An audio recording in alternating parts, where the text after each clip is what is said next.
At this time, I would like to bring to the podium Ms. Cristal Thomas. Cristal is the Deputy Governor for the state of Illinois. In that capacity, she is responsible for overseeing Governor Pat Quinn's policy agenda. And prior to joining Governor Pat Quinn, Cristal was the regional, or was it manager for Region 5, director for Region 5 of Health and Human Services. This is someone that I have actually been, she doesn't know this, but I've been watching her from the sideline. And as I said about Janine Lewis earlier, one of the rising stars within our community, I say that with respect to Cristal Thomas as well. Definitely a rising star in our community, and I encourage everyone to keep an eye on her, because she is definitely going places and is currently in places. So at this time, I'd like you to join me in welcoming Deputy Governor Cristal Thomas, who's going to speak about Governor Quinn's policy agenda for the veto session.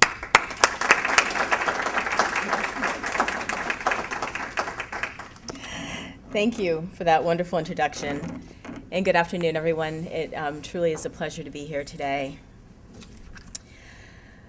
Oh, thank you. So while I have this, let me just make sure. All right, it's going to work. So as Malik said, I'm Cristal Thomas, and I was asked to speak about the veto session and the governor's priorities for the few coming months. And I don't do a lot of public speaking. I actually am not a big fan of public speaking. I think many people who know me well know that I'm more of a private person by nature, and so speaking in a public forum does not really come that naturally to me. But it helps to see some friendly faces in the audience, and so I appreciate you coming out, and I appreciate everybody who's here, because it means that you're engaged, and really engagement is what we need right now, because we have a lot of tough challenges in this state, and a lot of things that we need to try to accomplish. And I know that my boss, Governor Quinn, is not the most popular guy right now. He's had to face some very hard realities and tell some hard truths that people don't want to hear. He's tried to shine a light on the fact that Illinois has made many promises that we cannot afford to keep.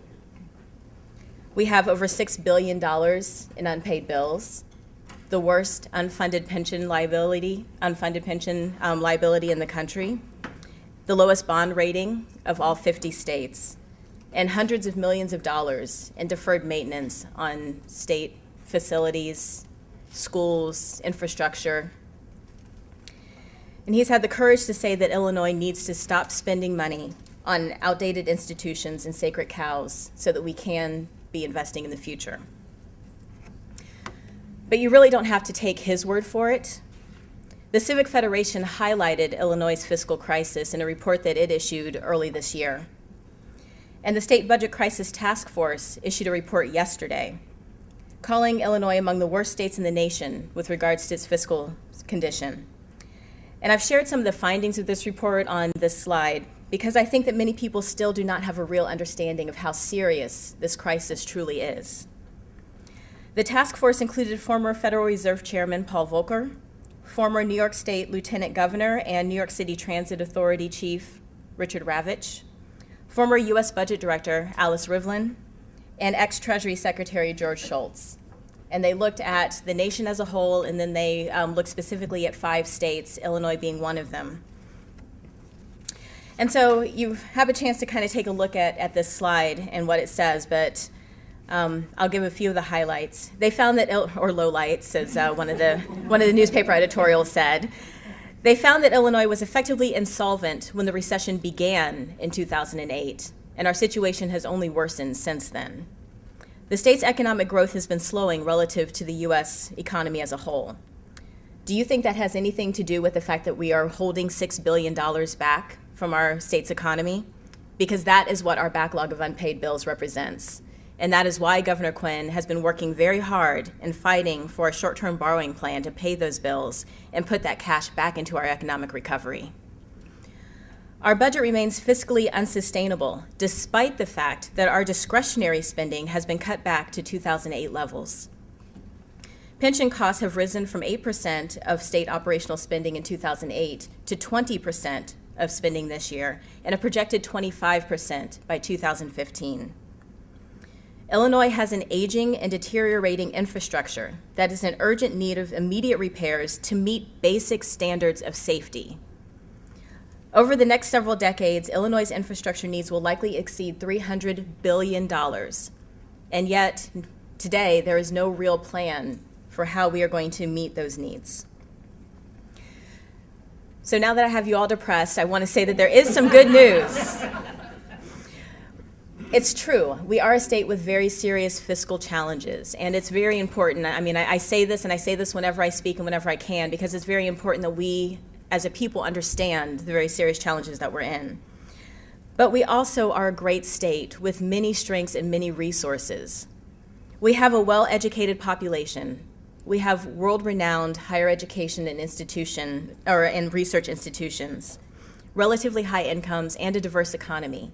We can work our way out of this crisis, but we have to wake up, and we have to do the things that need to be done now so that we can save our future.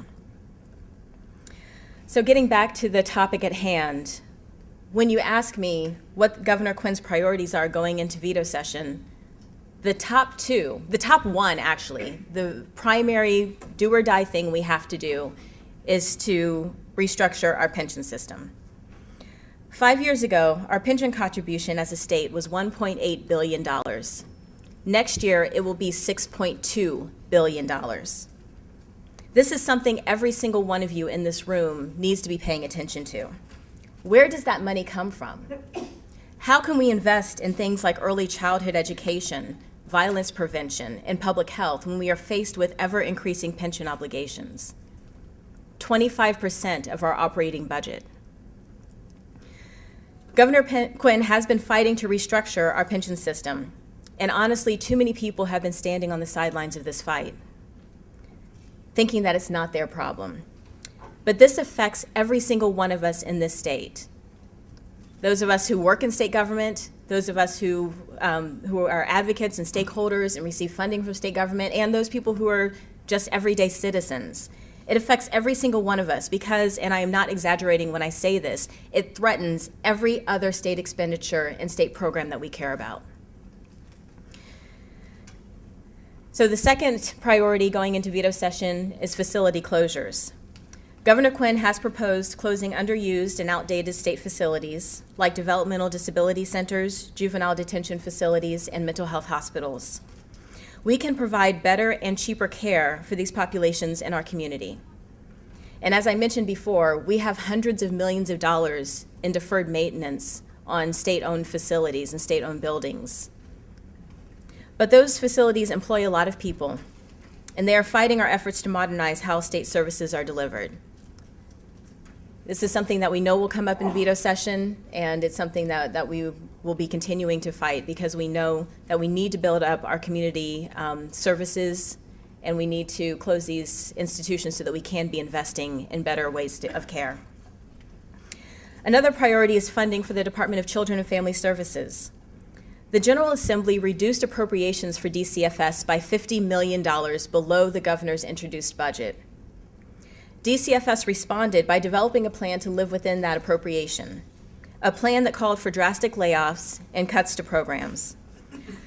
The governor has proposed to restore funding to DCFS's budget, money that is needed to avoid these layoffs and cuts, to support investigators, and to work with families in crisis to prevent child abuse and neglect. But if that does not happen during this veto session, we will have no choice but to take steps necessary to live within the appropriation that the General Assembly passed. So any of you who are affected by DCFS or who care about this program, we need your support during veto session to make sure that this funding gets reappropriated.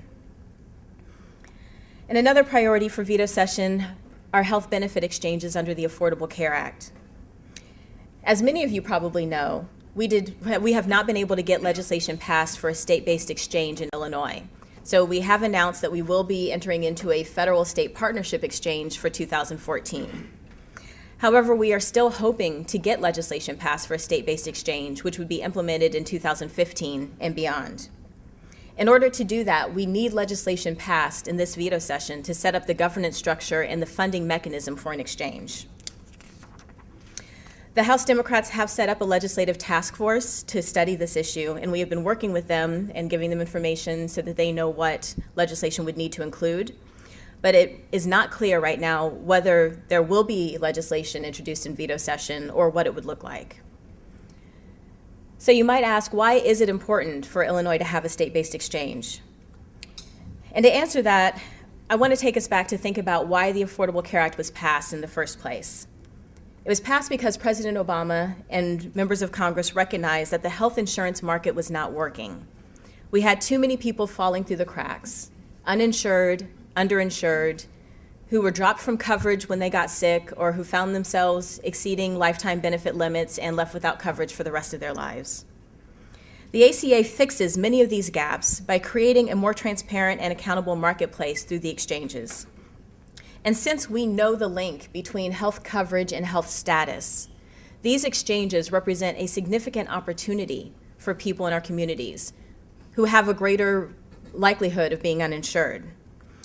But just creating a new marketplace is not enough because we already know that the marketplace doesn't work for the majority of the uninsured who are out there. The exchange is there and is meant to ensure that the market works as it's supposed to. And it does that by providing information to help people better understand and compare the health insurance options that are out there. By administering a navigator program to help people understand how to use health insurance and the healthcare system, especially for those people who've never had health insurance before. Conducting education and outreach to make sure that the exchange attracts a diverse insurance pool, and promoting transparency and accountability for insurers. And many make what I think is a compelling argument that these functions are best performed at the state level, closer to the consumers that they are meant to serve, and better able to understand Illinois' population, markets, and insurance code. There's also an economic benefit of having a state-based exchange. Developing the exchange would bring millions of dollars in federal funding into Illinois, and once operational would add hundreds of jobs here. There are also potential long-term benefits of an exchange. But right now, it's not clear whether these long-term benefits will be realized in Illinois or in any other state, but I do want to mention them because it's part of the conversation about why an exchange is important. An exchange can function as an active purchaser and select which plans can be offered through the exchange on a competitive basis. This would help consumers get the best products at the best price. The insurance industry is adamantly opposed to an active purchaser model. And HHS has said that a federal exchange will not act as an active purchaser. So if we want to keep this option open for consumers in Illinois, it's important that we have a state-based exchange. As I mentioned before, it's important that the exchange attract a diverse insurance pool with a balance of sick and healthy individuals in order to stay viable. In order to achieve that, we need to level the playing field and require that insurers follow the same rules both inside and outside the exchange in order to manage adverse selection. And an exchange could be an opportunity to better organize our state's healthcare system to improve quality and outcomes. It could serve as a tool and a lever in order to create those kind of incentives. Governor Quinn wants to see a strong exchange in Illinois, one that will focus on protecting the interests of consumers and making sure that they reap the benefits of the Affordable Care Act. This is something that everyone here should care about and should be fighting for. The General Assembly has had 2 previous chances to pass exchange legislation, and it has not happened. So we know that this is not something that's going to happen on its own. Most legislators honestly just aren't engaged in this issue. They don't understand why it's important. So if we are going to have a state-based exchange in Illinois, and if you agree that these things I've talked about are important, we really need you to be engaging your legislators and helping them understand that this is something that matters. Otherwise, we will leave Illinois short of enjoying the full promise that the Affordable Care Act has to offer. The Affordable Care Act also calls for an expansion of Medicaid eligibility to all citizens under 133% of the federal poverty level, and Governor Quinn supports this expansion in Illinois. We expect that to result in an additional 500,000 people qualifying for Medicaid in Illinois beginning in January of 2014.